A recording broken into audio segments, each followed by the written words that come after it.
Hello everyone, this side Manish Sachdeva. Our today's topic of wireless and mobile communication is edge technology.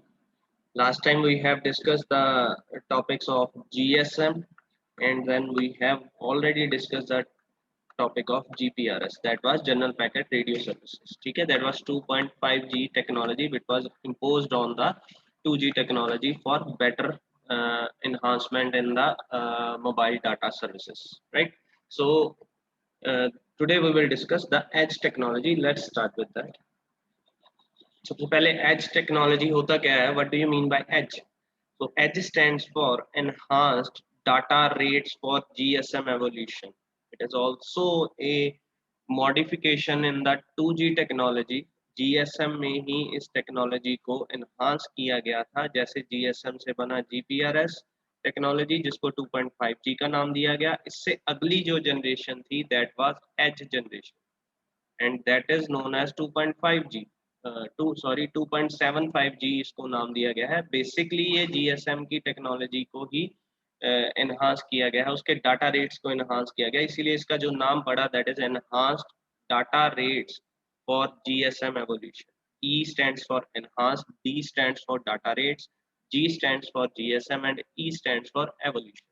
It is the most talked technology in mobile communication technologies in recent times, and it turns out to be the evolution of most widely used GSM technology. उस time की बात कर रहे हैं जब ये 2G technology हमारे world में पूरी तरह से जो थी वो अपना इम्पैक्ट डाल चुकी थी. उस टाइम पे ये सबसे ज़्यादा जो है उभर के आने वाली टेक्नोलॉजी थी, बिकॉज इससे इतना डाटा रेट उस टाइम पे स्पीड डाटा रेट की स्पीड इतनी बढ़ गई थी कि कोई भी वेबसाइट चलानी इजी हो गई थी, या कोई भी हम डाउनलोड करते थे या एक दूसरे से वीडियो शेयर करते थे, कोई भी मल्टीमीडिया सर्विसेज जब शेयर करते थे तो it was very easy to share that data with the EDGE technology. आज भी आप कभी 4G चाहे 4G फोन्स यूज कर रहे हैं तो जब आपका इंटरनेट थोड़ा सा स्लो होता है तो आप देखते हो कि जहाँ पे इंटरनेट के ऊपर नेटवर्क आता है मोबाइल के ऊपर, वहाँ पे ई लिखा जाता है.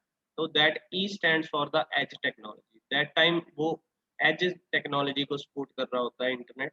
तो यही एज टेक्नोलॉजी के बारे में बात करेंगे हम कि इसके फीचर्स क्या है, how it is going to work. ठीक है, तो सबसे चीज जो बढ़िया है कि सबसे ज्यादा चलने वाली टेक्नोलॉजी थी उस टाइम पे GSM के आने के बाद. It facilitates better data transmission rates with improved spectrum efficiency, and the best part is its capability of supporting new applications and improved mobile communication capability. So these are some very nice features of the edge technology कि ये better data transmission rates के साथ इसको facilitate किया गया था. जो GSM में हम voice calling हम easily कर सकते थे, उसमें डाटा मोबाइल डाटा की प्रॉब्लम आती थी, उस टाइम पे इतनी स्पीड नहीं मिलती थी, तो वो चीज़ को जो ड्रॉबैक को कवर अप किया था वो एज टेक्नोलॉजी ने किया था. इससे स्पेक्ट्रम एफिशिएंसी, वैसे तो GPRS लेके आई थी जो मोबाइल डाटा कम्युनिकेशन थी, बट उसकी इम्प्रूवमेंट वर्जन था एच. तो स्पेक्ट्रम एफिशिएंसी जो थी वो भी इम्प्रूव की गई थी इसमें. And the best part is its capability to support new application. जो भी नए फीचर थे उसको सपोर्ट करने के लिए हमें इंटरनेट डाटा की जरूरत पड़ती थी, जो कि इसकी इसके होने से फैसिलिटी जो थी वो ज़्यादा इम्प्रूव होके बाहर आई.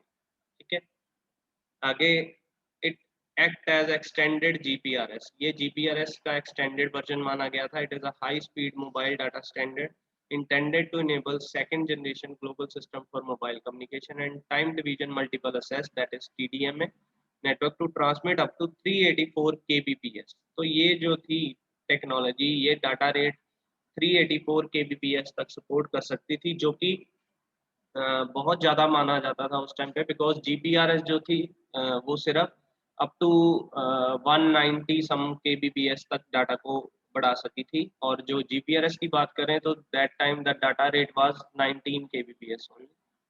तो इतना डाटा 191 kbps से ये 384 kbps तक उसको ले आई थी डाटा रेट को. तो it is also known as GSM 384. इसको उस टाइम पे GSM 384 का नाम भी दिया गया था, जो कि ज्यादातर चला नहीं था, एज से ही इसको जाना जाता है, या 2.75 जनरेशन को जो था इसको नाम दिया गया था. It is the enhance technology, ये इसके फीचर हैं. The deployment of edge technology is much easier for mobile companies. It does not require any upgradation in hardware, software and or any changes in GSM network. अब इसको GSM में super impose किया गया था, तो हमें ना तो हार्डवेयर चेंज करने की जरूरत पड़ी, ना सॉफ्टवेयर चेंज करने की जरूरत पड़ी इन द GSM नेटवर्क, जस्ट उसको अपग्रेड करना पड़ा, जो कि बहुत ईजी लगा मोबाइल कंपनीज को एज टेक्नोलॉजी को अडॉप्ट करना। हिस्ट्री ऑफ मोबाइल फोन्स ये ऑलरेडी हम डिस्कस कर चुके हैं। जो first generation mobile communication I थी इन 1982 FCC approve the AT&T's 1971 proposal for AMPS and allocated frequency of जो 40 मेगाहर्ट्ज और 50 मेगाहर्ट्ज का एक्सटेंडेड स्पेक्ट्रम था, उसमें AMPS फोन को चलाया गया था इन 1982 एफसीसी की द्वारा से। सेकेंड जनरेशन जिसको हम 2G बोलते हैं 1990s में आई, जिसमें डिजिटल सिग्नल्स को ट्रांसमिट किया गया और SMS सर्विस जो थी वो इंट्रोड्यूस की गई। देन 2.5G और third generation mobile communication I, जो कि USA में 2002 में लॉन्च हुई। In mid 2000 enhanced 3G was launched which was implemented HSDP। HSDP क्या, high speed downlink. HSDP stands for high speed downlink packet assess होता है, जो कि 3G को असेस करने के काम आता है। आपने देखा होगा जहाँ पे ई आता है एच का, जहाँ पे 4G लिखा होता है मोबाइल फोन्स के, वहाँ कभी कभी ई आ जाता है या कभी कभी H प्लस आ जाता है। तो दिस इज HSDP है बेसिकली। तो ये भी एक टेक्नोलॉजी है, आफ्टर एजेस को इंट्रोड्यूस किया गया था। ये 3G की स्टार्टिंग टेक्नोलॉजी थी, और ये जो थी during the development of 3G 2.5G and GPRS system were developed. तो ये हिस्ट्री थी। इसमें आप देख सकते हैं फर्स्ट जनरेशन वाज AMPS, फिर सेकंड जनरेशन में CDMA को स्टार्ट किया गया, एक तरफ से TDMA को, एक तरफ से GSM को। TDMA नहीं चला, CDMA थोड़ा सा चला, जिसका अगला वर्जन था XRTT, जो कि ज़्यादा वर्जन नहीं यूज हुआ था। But GSM was adopted by all the countries in the world, जिससे GPRS इंट्रोड्यूस हुआ और उसके बाद एज इंट्रोड्यूस हुआ, और एज के बाद डायरेक्ट जो है वो 3G टेक्नोलॉजी जो कि WCDMA जो थी वो इंट्रोड्यूस हो चुकी थी, UMTS भी इंट्रोड्यूस हो चुकी थी। ठीक है, दैट वाज हिस्ट्री। आगे GSM एंड GPRS के बारे में थोड़ा सा पढ़ते हैं, ऑलरेडी डिस्कस कर चुके हैं, बट एज के लिए इसको पढ़ना जरूरी है। GPRS technology in mobile telecom that is to be applied to the current GSM network। GSM network के ऊपर इसको अप्लाई किया गया था। both uses TDMA टेक्नोलॉजी को यूज करते हैं दोनों, मल्टीपल असेस टेक्नोलॉजी जो होती है। But GSM uses 1 out of 7 slots whereas GPRS connection uses as many as 4+1 time slots. थोड़ा सा इनका टाइम स्लॉट्स का डिफरेंट है। GPRS सर्विस प्रोवाइडर्स चार्ज पर सेंट बाइट। जो GPRS थी वो जितने बाइट्स को हम सेंड करते थे उसके अकॉर्डिंगली ये चार्ज करता था सब्सक्राइबर से, नॉट पर सेकंड। जो कि GSM थी सिर्फ वॉइस कॉलिंग होती थी, उसमें सेकंड्स के हिसाब से बिल आता था। So we don't have to pay for idle time. अब इसमें आइडल टाइम जब भी कोई यूज नहीं कर रहा होता नेट, उसकी जो चार्जेस थे वो नहीं पड़ते थे। तो GPRS सर्विस एक डिफरेंट मेथड है rather than GSM। GSM क्या होता है? Global system for mobile. It handles both wide and data traffic requirement of mobile communication. इसमें दो स्विच नेटवर्क होते हैं, वन इज सर्किट स्विच जो कि वॉइस कॉलिंग के लिए होता है, दूसरा होता है पैकेट स्विच जो कि GPRS टेक्नोलॉजी या मोबाइल डाटा के लिए होता है, इंटरनेट सर्विसेज के लिए। ठीक है, और इसकी जो स्टैंडर्ड स्पीड थी, डाटा रेट था, दैट वाज 22.8 kbps, जो कि मैंने आपको अभी 19 बताई। कई जगह पे 22.8 kbps भी है, स्टैंडर्डाइज 22.8 है, या कईयों में 19 दी हुई है। So one of the key feature of GSM is the subscriber identity module. सबसे पहले जो सिम कार्ड इंट्रोड्यूस हुआ था वो GSM में हुआ था, ये सबसे बड़ी इसकी अचीवमेंट थी। GPRS की बात करें तो it was general packet radio system और सर्विसेज। ये क्या करता था? It provides packet radio access for mobile GSM mobiles and TDMA users। It is the first step towards end-to-end wireless infrastructure। It usage charging is based on the volume of data either as part of bundle or as pay or on a pay as you use basis। तो GPRS का सबसे बड़ा यही था कि या तो हम डायरेक्ट डाटा ले लेते थे कि इतना डाटा हमने खरीद लिया 1 GB या 2 GB, उसके अकॉर्डिंगली हमें चार्ज करना पड़ता था, या जितना डाटा हम यूज कर लेते थे उसके अकॉर्डिंगली हमारा बिल आता था। तो GPRS was extended version of GSM। Then EDGE technology was introduce. अब एज में जो उसके फीचर्स हैं वो है सबसे पहले 8PS के मॉड्यूलेशन। जो EDGE provide speed enhancement by changing the type of modulation used and making a better use of carrier currently use. अब ये जो थी ये अलग अलग मॉड्यूलेशन पे डाटा को ट्रांसमिट करती थी, जिससे इसकी जो स्पीड एनहांसमेंट थी वो बढ़ गई थी। It automatically adapts to local radio condition, offering a faster transfer rate near to the base station. ये सबसे ज़्यादा उस टाइम पे ट्रांसफर रेट होता था डाटा का through the edge technology. It offers up to 48 kbps per channel compared to 14 kbps per channel with GPRS and 9.6 kbps per channel for GSM. तो उससे जो थी वो ऑलमोस्ट 4 to 5 टाइम्स ज़्यादा हो गई थी GSM से, इसकी जो पर चैनल स्पीड थी। ठीक है जी। आगे मॉड्यूलेशन एंड कोडिंग स्कीम, जो MCS स्कीम थी इसकी, वो थी GPRS require 4 coding schemes and Edge possesses 9 modulation and coding schemes. Each one is designated a number in the region 1 to 9. इसमें 3 ग्रुप्स बना दिए गए थे फॉर द एरर प्रोटेक्शन, ताकि एक दूसरे से ये इंटरफेरेंस ना कर सके, और अगर कोई एक बीच में बंद हो जाए मॉड्यूलेशन स्कीम तो दूसरी को अडॉप्ट कर सके। तो दैट वाज 3 ग्रुप्स। क्लास ए में MCS 3, MCS 6 एंड 8 को डाला गया था एंड 9 को। फैमिली बी थी जो उसमें 2, 5 एंड 7 को डाला गया था, और सी में 1 एंड 4 को डाला गया। The advantage of grouping the families together in this way is that if a block transmitted in one of the coding scheme is not acknowledged, then it can be sent as 2 blocks. तो ये different coding techniques बनाई गई थी data transmit करने के लिए और switching करने के लिए data. Then channel coding and frame structure जो था that was sophisticated. The same radio channels पे इसको काम दिया गया था GSM और GPRS के accordingly.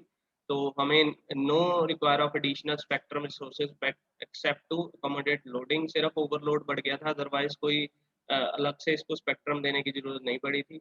By deploying edge, operator can use their existing spectrum more efficiently. Most new GSM network deployed today including edge. तो edge technology जो थी वो ज़्यादा से ज़्यादा यूज होती थी। जो GSM यूजर थे वो सारे के सारे एज टेक्नोलॉजी में ट्रांसफर हो गए थे।